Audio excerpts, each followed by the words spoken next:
This is the X-Zone Broadcast Network, broadcasting worldwide on broadcast affiliates and satellite program providers, including CNN Broadcast Network, Sirius Satellite Network, Star Media, Good News Radio Network, Angel Broadcast Network, Wiki Broadcast Network, and WPBN TV. For more information on the X-Zone Broadcast Network, visit us at www.xzbn.net.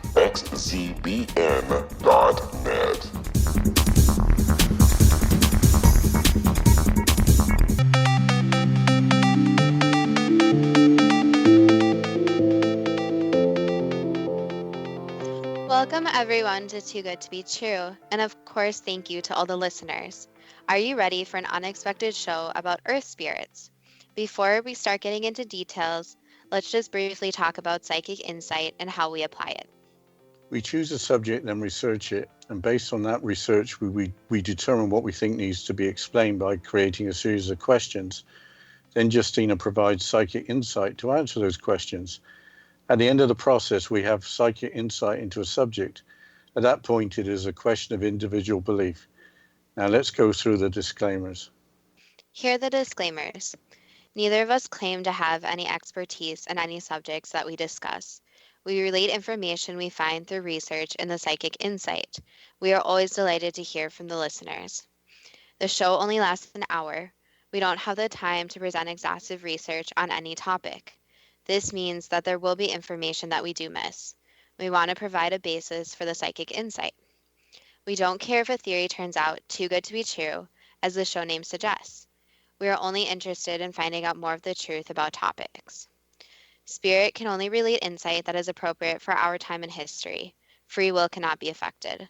Only comments that are appropriate for our time can be given through the psychic insight. Much of the subject matter in shows will have already been covered again and again in other shows. We want to look into subjects in a new, different way and be thought-provoking. We are not so good with pronouncing names, and we apologize. And an additional disclaimer. Neither of us have any knowledge or expertise in the field of earth spirits. For experts in the field, we apologize in advance if anything is stated in error. Thank you, Justina. You suggested the subject of fairies, leprechauns, and mermaids. I broadened the subject to earth spirits as I had read that there were more than 3 types. Also, fairies and leprechauns seem to be strongly associated with the British Isles. I would think that if earth spirits exist, they would have to exist everywhere. Yes, I thought it was time for a lighter subject. We can broaden the subject to earth spirits, assuming that there aren't any negative creatures to worry about. Yeah, we could talk about earth spirits for almost an hour and then find out no such thing exists, especially as I've never really believed in fairies or leprechauns or other supposed smaller creatures. Did you know that in Britain, putting figures of gnomes, which are little male characters, usually with red hats, in gardens is quite popular? It's as if people there want to believe in little helpers. Like Christmas trees, garden gnomes started in Germany, but garden gnomes seem to be more popular in Britain and France, but are also available in the United States and Canada, as well as other countries. Having figures of gnomes in your garden seems to indicate that people want to believe in little creatures that help the plants grow. But let's talk about the possibility of real earth spirits and what some people think they really are. The trouble I've found is that there seems to be little agreement about earth spirits.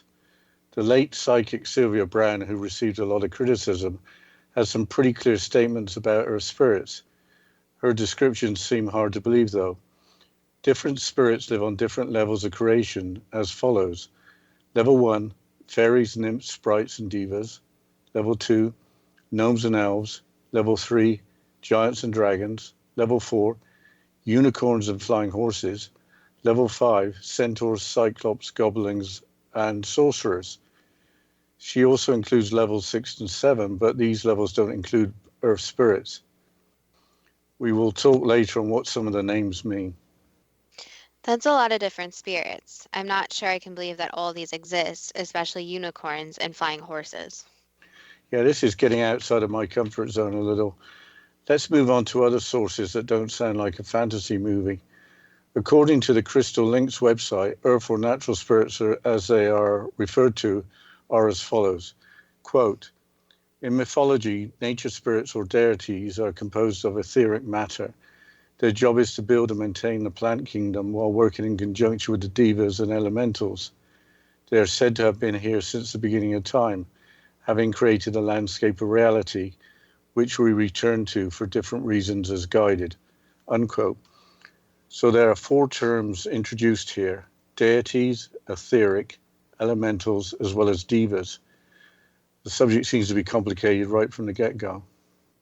Deities refer to the concept of gods or goddesses in mythology associated with various perceived forces in nature. Etheric means being related to a higher level of spiritual being. An elemental is any magical entity who embodies or personifies a force in nature. I guess we are talking about earth, water, air, and fire, given the term elemental. A deva refers to any of the spiritual forces or beings behind nature. So taking all the definitions together for nature spirits, these are mythological or perhaps not. Spirits are on a different plane to humans. Their purpose apparently is to maintain and build the plant and animal kingdom. But what different nature or earth spirits are there? Depends where you look. Different sources talk about different spirits. There are quite a few websites that talk about ancient beliefs. If these spirits are real, they have probably been around for a very long time, but I think it is better to look at some new age rather than ancient references. But let's get talking more about these new age spirits after this short break.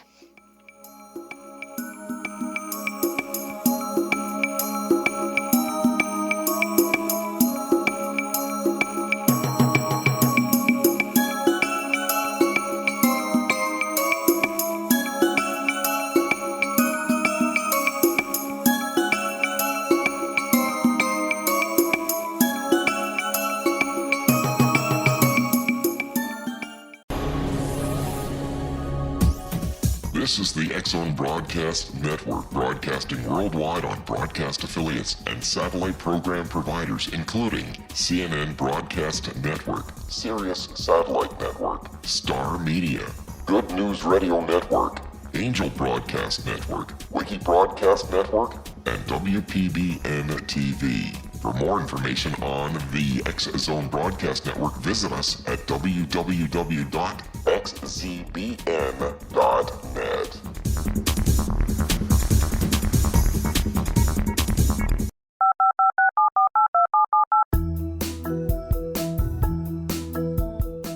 Did you know that when you're on the road with limited data or Wi-Fi, you can still listen to the X-Zone Radio Show with Rob McConnell, The Science of Magic with Gwilda Wiyaka, X-1, Dimension X, Space Patrol, and every minute of the X-Zone Broadcast Network by calling 213-401-0080, courtesy of Audio Now.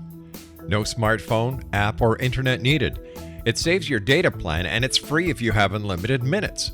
Call 213-401-0080 to listen on any phone, anytime, anywhere.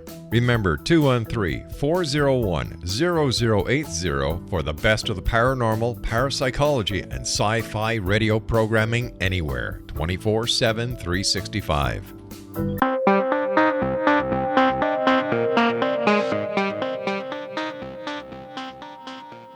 Welcome back to Too Good to Be True.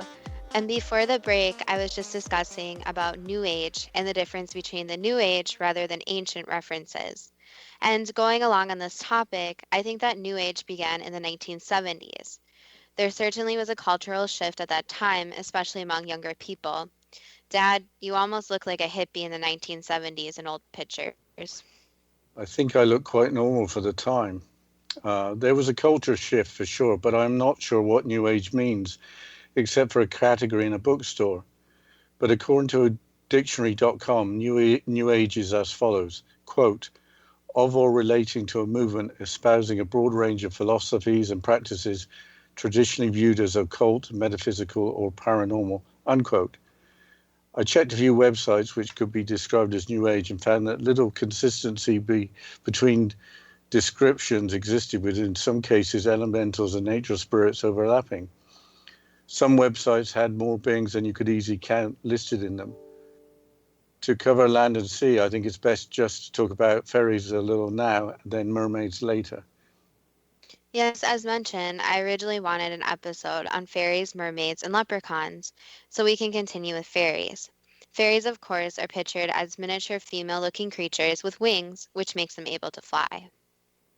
I find it hard to believe that creatures like the fictional character Tinker Bell exist, but the author of Peter Pan, J.M. Barrie, must have got the idea from somewhere. But you have found a good source with apparent authority on the subject of fairies. Author Rosemary Ellen Gully appears to be the most well-known person associated with fairies, having written a couple of books on the subject, plus books on other paranormal subjects.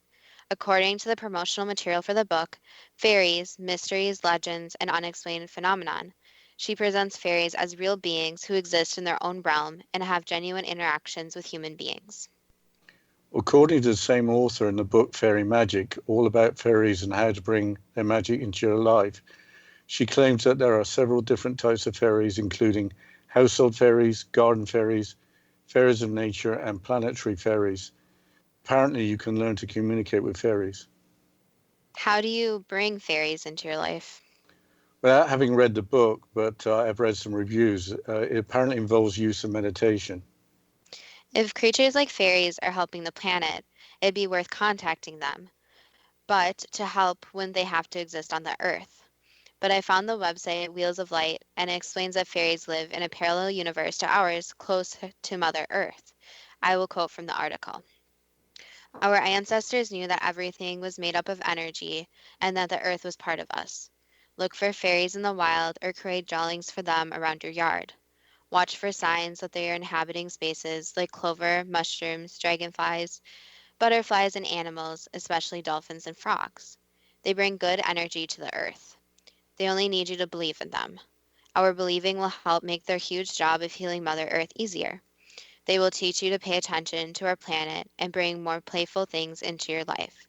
Invite them to heal your blocks to abundance, physical healing, emotional healing, and fertility. They like it when we take care of the animals and plants, as they are the guardians of these. A parallel universe close to Mother Earth is possibly consistent with the writings of Sylvia Browne. However, I looked at Mother Earth, and the most common definition was the Earth considered as a living being and the provider of all that is on Earth. So fairies have the job of helping nature and healing the planet. If fairies do exist, we have never needed them more than we do now. Why don't we talk about apparent fairy sightings? I know the famous cottonleaf fairies have been debunked, but I think it's worth discussing them a little. I will quote from Wikipedia. The cottonleaf fairies appear in a series of 5 photographs taken by Elsie Wright and Frances Griffiths, 2 young cousins who lived in Cottonley near Bradford in England. In 1917, when the first 2 photographs were taken, Elsie was 16 years old and Frances was 9. The pictures came to the attention of writer Sir Arthur Conan Doyle, who used them to illustrate an article on fairies he had been commissioned to write for the Christmas 1920 edition of the Strand magazine. Doyle, as a spiritualist, was enthusiastic about the photographs and interpreted them as clear and visible evidence of psychic phenomenon. Public reaction was mixed. Some accepted the images as genuine, but others believed that they had been faked. Yes, Sir Arthur Conan Doyle's name pops up all the time. This must be at least the 3rd episode we have mentioned his name. I will continue the quote from Wikipedia. Quote, interest in the Cottingley fairies gradually declined after 1921. Both girls married and lived abroad for a time after they grew up, yet the photographs continued to hold the public imagination. In 1966, a reporter from the Daily Express newspaper traced Elsie, who had by then returned to the UK. Elsie left open the possibility that she believed she had photographed her thoughts, and the media once again became interested in the story. In the early 1980s, Elsie and Frances admitted that the photographs were faked, using cardboard cutouts of fairies copied from a popular children's book at the time. But Frances maintained that the 5th and final photograph was genuine, unquote. I would say that the first 4 pictures do look like cardboard cutouts. The figures in the 5th photograph seem to be transmitting light, which isn't to say they're not fake, but the photograph seems to be more sophisticated. It seems that England has all the sightings of fairies. In the London Daily Mail article dated March 4th, 2015, pictures of alleged fairies taken by John Hyatt over a 2-year period in the Rosendale Valley in the county of Lancashire. John Hyatt is the director of Manchester Institute for Research and Innovation in Art and Design at Manchester Metropolitan University. The website Metabunk debunks the image, stating that they are merely midgeflies, with a side-by-side comparison between the picture of the alleged fairies and the picture of the midgeflies, with the pictures certainly looking similar. I think that any pictures of fairies should be hoax, as it was stated earlier that fairies were etheric beings, meaning on a different spiritual plane. So why should anyone see them? Maybe people sense a spiritual presence and it fit the image of a little person to that perception. I wondered about that too, but wanted to see if there were any claimed sightings in the county of Dorset, where I'm from originally. I'd seen what are described as fairy rings growing up. I found the website Fairy List, which is the website of the Fairy Investigation Society. Apparently, fairy sightings are listed like UFO sightings, but not much seemed to be going on in Dorset. You mentioned fairy rings. What are those? They are naturally occurring rings of mushrooms. I used to pick field mushrooms when I was a kid. The rings can be linked with good fortune or can be seen as dangerous places. But mushrooms will make more mushrooms throw out spores, so unless the wind is blowing, you'd expect the new mushrooms to be in a circle. Why would they be dangerous places? According to folklore, inside the ring is land controlled by fairies, where fairies dance and where the rules of social conduct, physics, and even human fate apparently can change. Let's go back to the discussion of elementals. According to the website Summit Lighthouse, the earth elementals are the gnomes. I will quote part of the description. The nature spirits who serve at the physical level are called gnomes. Billions of gnomes tend to the earth through the cycles of the 4 seasons and see to it that all living things are supplied with their daily needs. They also process the waste and byproducts that are an inevitable part of our everyday existence and purge the earth of poisons and pollutants that are dangerous to the physical bodies of man, animal, and plant life, including toxic waste, industrial loofah, pesticides, acid rain, nuclear radiation, and every abuse of the earth. On spiritual levels, the gnomes have an even heavier chore. They must clean up the imprints of mankind's discord and negativity that remain at the energetic levels in the earth.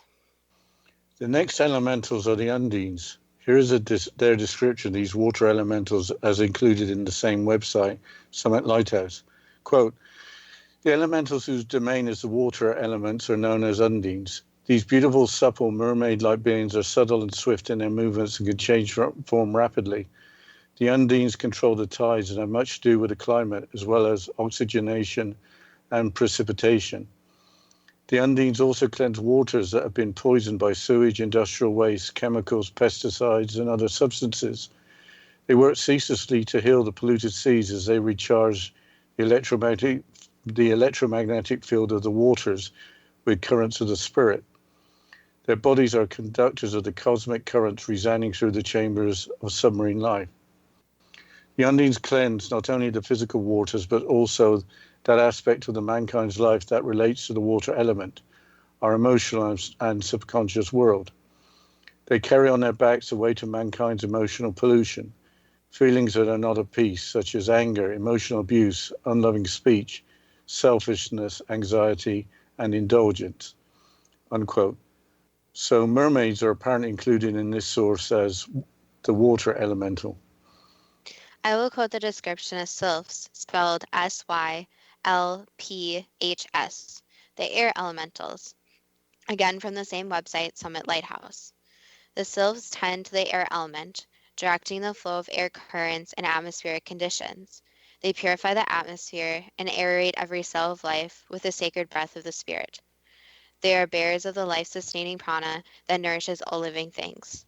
On subtle levels, the sylphs transmit the currents of the spirit from heaven to earth.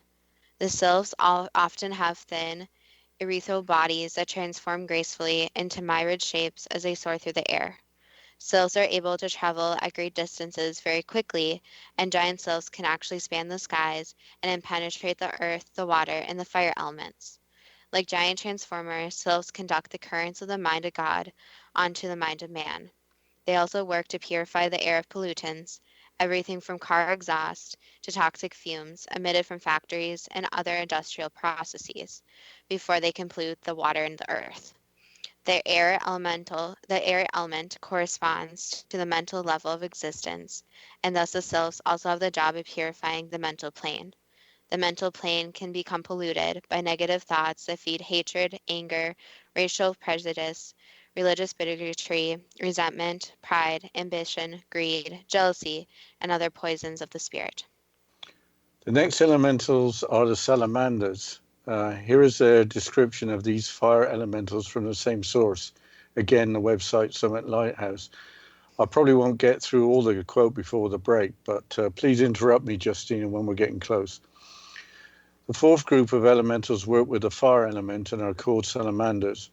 Their job is crucial for they serve at the atomic level of all organic and inorganic life, infusing the molecules of matter with the spiritual fires of creation. The salamanders imbue the entire creation with the energies of the spirit necessary to sustain life on Earth, capable of wielding both the most intense fires of the physical atom and the purifying spiritual fires of the spirit. They control the spiritual material oscillation of light within the nucleus of every atom. Whether in electricity, firelight, or the flame of a candle, the salamanders are agents for the transfer of the fires of the subtle world for mankind's daily use. Without the spark of life sustained by the salamanders, life and matter begin to decay, corrode, and disintegrate. I think we'll have to continue the quote after this short break then, Dad. Okay.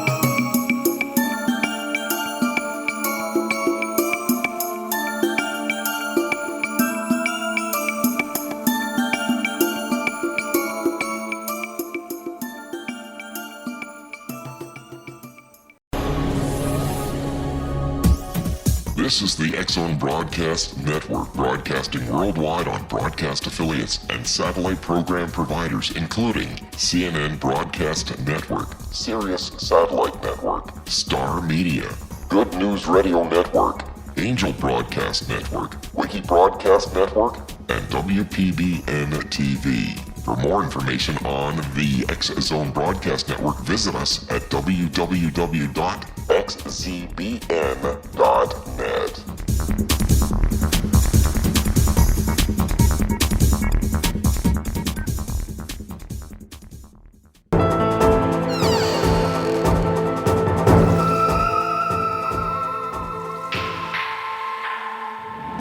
Welcome back to Too Good to Be True.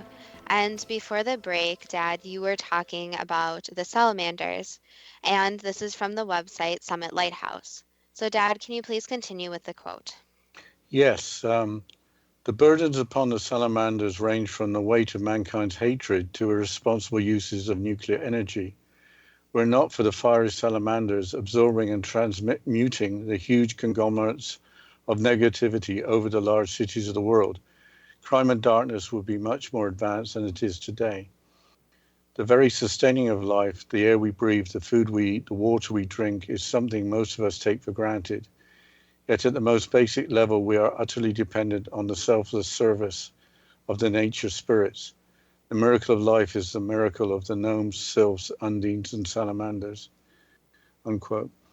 Apparently, there are millions of elementals. I read that elementals are associated with the angels who help them emotionally. Different websites describe different types of elementals, but we only have time to scratch the surface. But what do these elementals, as described, look like? We've already described garden gnomes, so I expect that gnomes look about the same and are about a couple of feet or 60 centimeters tall. Undines are described as being mermaid-like. I don't even know what a sylph is, but apparently because they are of the air, they are invisible. I thought a salamander was just an amphibian like a lizard. Salamanders are apparently the invisible spirits of the fire and invisible to humans. Let's now talk more about mermaids, away from the metaphysical websites. Mermaids are described as having a head and upper body of a female human and a tail of a fish. Why didn't you just mention Ariel from the Disney movie The Little Mermaid? I'd rather mention the original story, The Little Mermaid by Hans Christian Andersen. The Little Mermaid in the story is about a young mermaid who is willing to give up her life in the sea and her identity as a mermaid to gain a human soul. She ends up being an ethereal earthbound spirit, a daughter of the air. Of course, the ending in the Disney movie is rather different. I think it's worth mentioning Rosemary Ellen Gulley again. She has authored a book called Mermaid Magic, Connecting with the Energy of the Ocean and the Healing Power of Water. Here's a quote from some of the promotional material from the book, and I quote, "Mermaid magic will help you develop your own deep connection to the element of water. Work with the ocean and its creatures, learn about the tides and lunar phases, divine your future with sea oracles, absorb the healing energies of sacred wells and springs, become an eco-warrior, and discover the beauty of mermaid lore and legends, and how to call on mermaids for love and transformation. Whether you believe mermaids are living beings or a beautiful myth, they have long reflected our greatest hopes and embodied our deepest fears. They have been cast as helpful sea beings, innocents prepared to sacrifice all for a human soul, and sirens intent on luring men into temptation. Today, they are stronger, kinder, and more powerful than ever, and they are inspiring a new wave of ocean guardians to care for our fragile planet and its sacred bodies of water." Again, we have the idea that earth spirits, if they exist, are helping our fragile earth, but are becoming stronger. I wonder if all the earth spirits, earth, water, air, and fire, have become stronger by necessity. But let's continue talking about mermaids. According to both the National Geographic and Smithsonian websites, mermaids are actually manatees. Apparently, Christopher Columbus, during his voyage to the New World in 1492, spotted manatees near the Dominican Republic and thought they were mermaids. Not everyone has the opportunity to have seen manatees close up. We have been fortunate we have seen them close up in Florida.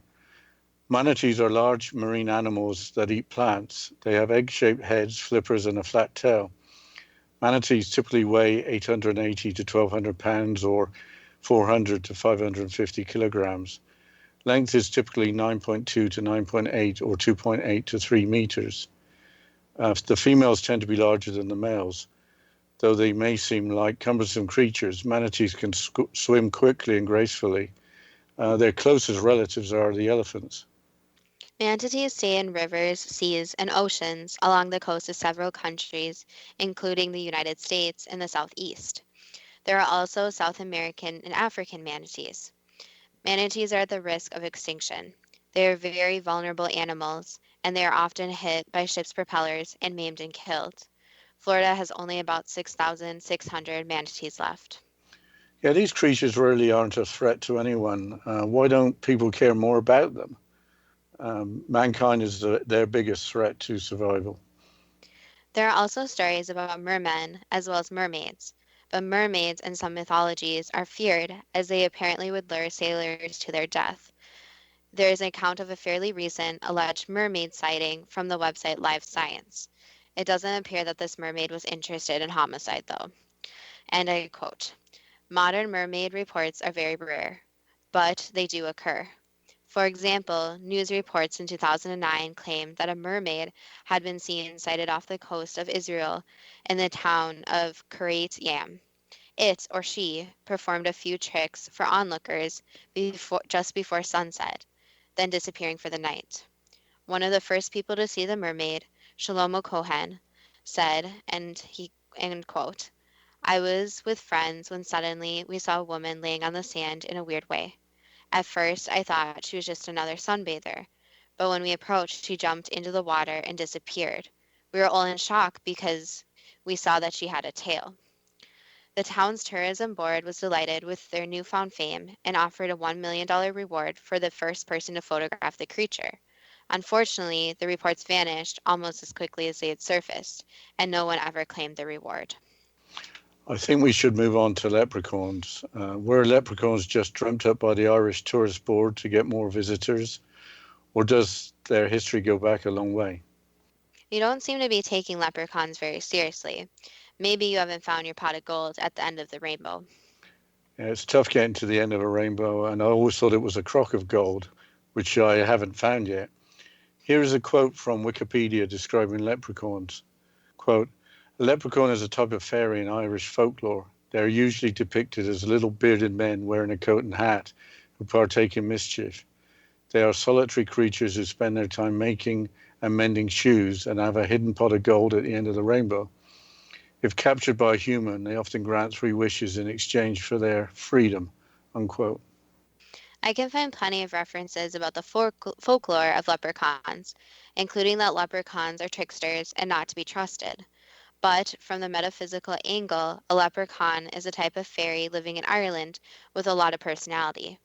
We could go on for a lot longer on the subject, but I think it's time for the psychic insight. Okay, I will ask the first question.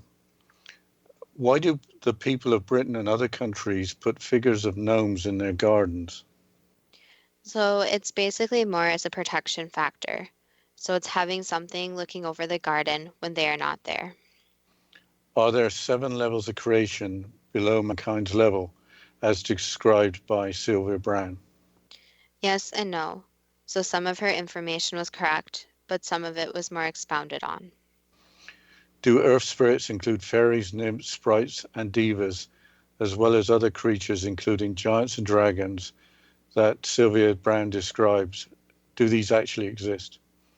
So there are the smaller spirits, and what we can say is yes, there was once giants and once creatures that did look like dragons. But with these spirits, not all of them still live on this planet. Are there nature or earth spirits or deities composed of etheric matter? Yes. What is a deity? So you can basically describe it as more of a protector and watcher. What is an elemental? So an elemental is more of a, you can think of it more of an everyday, so just doing normal tasks. What is a diva? So those are the more you can think of, more eccentric ones, where they have to be more specialized. Do fairies of different types exist as described by author Rosemary Ellen Guiley? Yes and no. So the hard thing with different spirits, especially these type of spirits, is that they obviously don't show themselves to people very often. So some of the information is correct, and some of the information is not 100% correct. Can you learn to communicate with fairies and other earth spirits by meditation? Yes and no, since they are spirits and do have energy. So during meditation, you can connect to this energy. However, they do not communicate like past loved ones do, where they would have a full conversation. So yes, in a way you can communicate, but not the same as most spirits that people normally think of. Do fairies live in a parallel universe? Yes and no. So there are so many different parallel universes. So yes, they are in a parallel universe, but they also travel to this universe. So just like any other spirit, they are allowed to travel where they please. Is the task of earth spirits to help animals, plants, and Mother Earth? Yes, so you can think of it kind of as the spirits that watch over Mother Earth and they communicate with Mother Earth. So just as people put gnomes in their garden to watch over, their earth spirits in a way are the same where they are watching over. So something's there that will protect and help and serve different purposes. Is Mother Earth the consciousness of the planet? You can call it that, yes. Was the 5th image of the Cottingley fairies real or fake? It was real in a way, but it was changed a little bit.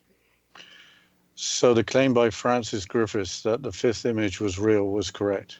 Yes. Were the apparent fairies observed by John Hyatt actually midge flies? No. Do fairy rings have magical properties that can be dangerous? Yes and no. So as of all spirits, there are good and bad ones. So there are bad spirits, but we would not call them earth spirits then. We would call them just negative fairies. Are there such creatures as elementals, including earth, water, fire, air, with their own jobs to do? Yes and no. There are the four different elements, and there's the different spirits that carry on those duties. But we would not call them that. They are different than what you would usually call a fairy that just watches over. So it's complicated since there's beings that just do those jobs, and they may or may not be fairies. Do earth elementals include gnomes? So when people think of gnomes, they think of basically the image of garden gnomes. But the thing is that gnomes would just be spirits. So it's confusing since humans had to put a human concept and a human face to gnomes. So yes, in a way there's a thing called gnomes, but they are not portrayed like a garden gnome would be portrayed. Do gnomes have the job of cleaning up the world as well as their spiritual purpose of cleaning up negative energy? If you're talking about the spirits and the concept of helping the earth, then yes. It's just hard since obviously humans try to make the concept of different spirits. So the concept of a gnome is different from what we would call a gnome. Do water elementals include undines or mermaids? Yes. Do water elementals help clean up pollution as well as their spiritual purpose of carrying the weight of man's emotional pollution? Yes and no. So a lot of the different spirits that help clean up the water no longer are existing. So you can think of some of them, especially something like mermaids, where there used to be a lot more of them. So it gets tricky now because if you're talking about ancient Earth versus Earth now. I Okay, I think think after, oh, sorry, Dad. After this short break, we'll continue with the psychic insight and the different questions.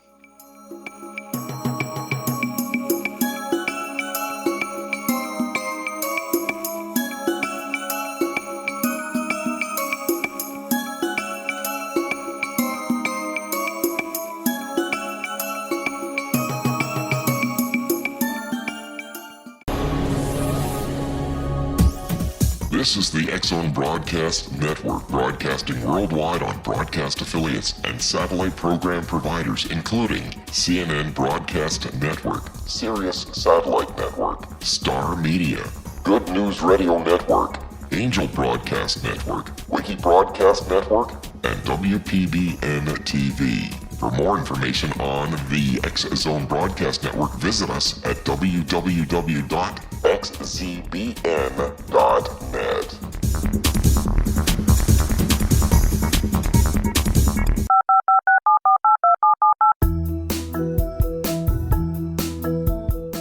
Did you know that when you're on the road with limited data or Wi-Fi, you can still listen to the X-Zone Radio Show with Rob McConnell, The Science of Magic with Gwilda Wiyaka, X-1, Dimension X, Space Patrol, and every minute of the X-Zone Broadcast Network by calling 213-401-0080, courtesy of Audio Now.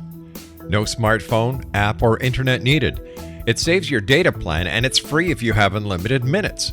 Call 213-401-0080 to listen on any phone, anytime, anywhere. Remember 213-401-0080 for the best of the paranormal, parapsychology, and sci-fi radio programming anywhere, 24/7, 365.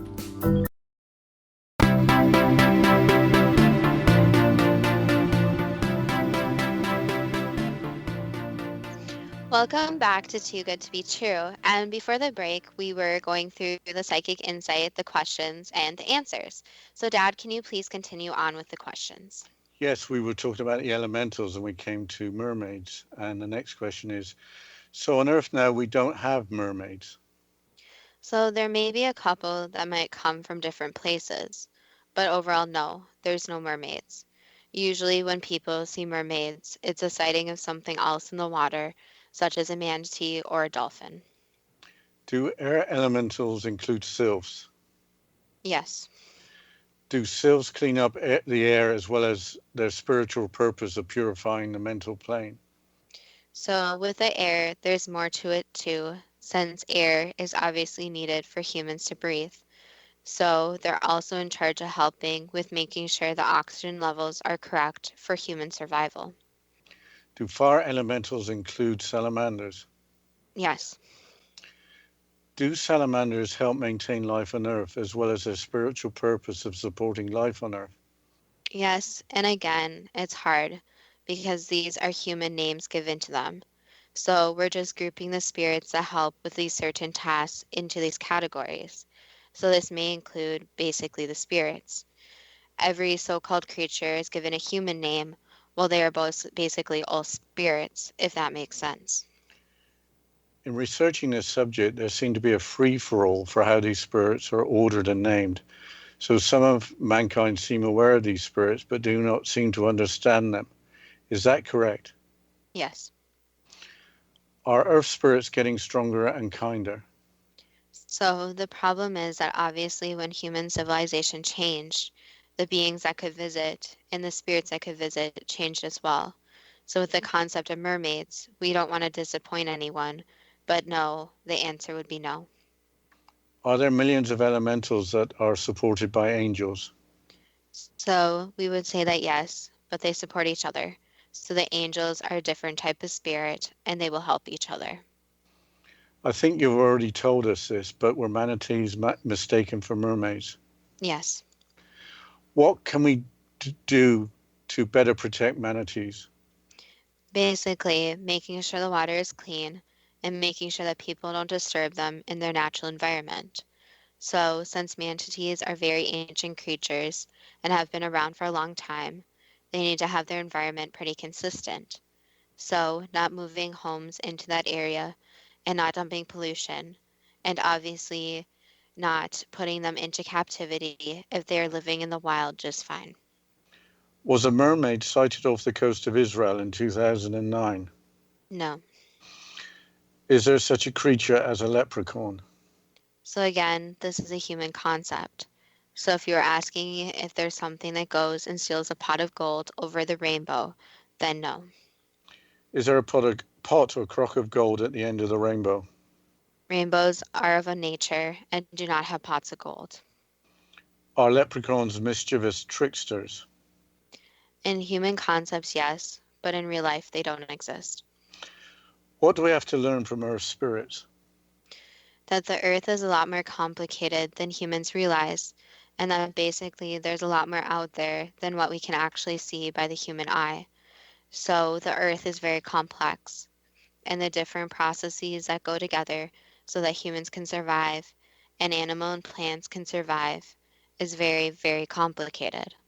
So again, just like every message, it's to take the care of Earth and have mutual respect with the Earth, since there's a lot going on in making sure that humans can survive and stay in existence. Okay, that's the end of the psychic insight. So I have to ask the question, are Earth spirits too good to be true? That depends on what you are prepared to believe. Well, there was much more to this episode than I had ever expected, and I think some surprises. What were you surprised at? The major surprise from the psychic insight was that the picture of the fairies published by John Hyatt was apparently authentic. I think John had a lot to lose by claiming that he had photographed actual fairies. I was also surprised by Earth spirits helping to maintain human life as well as plants and animals. Another surprise was garden gnomes and why people put them in their gardens. You mentioned Burton a lot when talking about garden gnomes. Did you ever have one in your garden? I didn't, nor did my parents, but I think in Britain, gardens are a national obsession. Space is usually limited, but people work tremendously hard to create beautiful spaces. So why not have a garden gnome to be there all the time and keep an eye on things? It's almost as if people want to believe in Earth spirits, if only to help beautify and protect their gardens. What weren't you surprised by? I hate to admit it, but after the John Hyatt revelation, I believed Francis Griffiths stating that the fifth Cottingley fairy picture was not a fake. Although apparently altered according to the psychic insight, the original was real. The first four pictures obviously looked fake. Having the first four exposed as fakes, why would she want to hang on to fifth image as being real if that weren't the case? In the end, I wasn't surprised by the existence of Earth spirits or something with the same purpose for a practical reason. What would that be? Mankind has placed this planet on the edge of disaster, yet in wealthier countries, the air is fresh and food is plentiful. There has to be means of the Earth being cleaned up and maintained. I think that this episode can be seen as painting an optimistic future. If mankind can respect the Earth and Earth spirits as living entities, then the planet can recover. Life on Earth doesn't have to continue as it's doing now. If the effect of mankind's lack of attention to the Earth were seen in the nicer neighborhoods, then maybe change would start happening. Besides helping with the ecology of the planet, Earth spirits, according to Psychic Insight, also help with cleaning up negative energy of various forms. That's a great point. Every day we're inundated by bad news. Good news seems to be show up on social media, but not often through television or newspapers. It is as if news medias want us all to be negative and worry all the time. We should be realistic and have real concerns, but it all seems out of balance. We touched on the subject of New Age, perhaps bringing back ancient beliefs. It might be worth thinking about an episode on New Age and what that means. Also, which ancient beliefs are now considered to be, quote, New Age. Yes, we started working on the next episode, which has a very different subject matter to today's. But beyond the next episode, there's a blank slate. We have covered so far various aspects of planet Earth, as well as alleged UFO incidents, I should say, as well as some mysteries that were unexplained. Or we've had explanations that involve several different theories. I would like to include another episode on ancient monuments. Those giant stone figures on Easter Island immediately come to mind. Every episode would be about some ancient monument if you had your way. I would like to investigate some more unexplained mysteries. What we have learned is that the explanation from the Psychic Insight, even when not paranormal, can be even more fascinating when in the normal world. One area we haven't looked at is movies. Are some of the screenplays which seem to be pure fiction actually based on fact? Do some movies have hidden meanings? Yes, we would have to be very careful with spoiler alerts, but about every movie has its storyline on the internet these days. On the other hand, there are storylines in some movies that seem to want to influence or mislead us. Well, I like the idea of looking into that aspect, but ideas for future episodes from the listening audience would be much appreciated. So, of course, please visit our Facebook page, Too Good to Be True. That's TWO, then good, then TO, be true. And please make different suggestions and interact with us on there. And tell us your opinion on Earth spirits. Dad, I was actually very surprised that fairies and spirits like that actually existed. I thought they were only in child's novels or in movies or TV shows. I didn't think something like that would actually even exist on this planet. Yeah, they were in kids' stories when I was younger, and I guess the message I got was that mankind has sort of have these quaint Disney-like interpretations of Earth spirits, but it seems that they've got different tasks and they can be categorized by the elements, but they're just spirits and they have energy. Whereas the sort of picturesque view of a spirit being something like a mermaid or a fairy is pretty much man-made. Well, and I think it's interesting too is that when we do episodes on the Earth, we basically always kind of get the same message, which is that we need to help save this planet since this planet does so much for us. So I think that's the largest takeaway is that there needs to be that mutual respect and mutual understanding. And we've talked about this in previous Earth episodes, is that the Earth provides so much for us. And some people actually just take advantage of that. They don't actually think that we're basically surviving and this is our home and we need to take care of our home. Yeah, I think we're driven by what we think is economic sense, which is making money and making a profit. But if we destroy our environment, money isn't going to matter very much. So I hope that that message about the Earth goes across. But I think we've run out of ideas on the planet Earth. I think we covered it all, or can you think of something else? Well, if it was up to me, I would have every single show on a different type of animal, but that might get a little repetitive after a while. Maybe we could have ancient monuments that include animals. Yes, and I also want to bring up the point too is that we discussed manatees in this episode, and I just want to throw it out there that they are going into extinction, and that if you haven't had the chance to actually see a manatee in real life, it's actually pretty amazing. They look like ancient dinosaurs.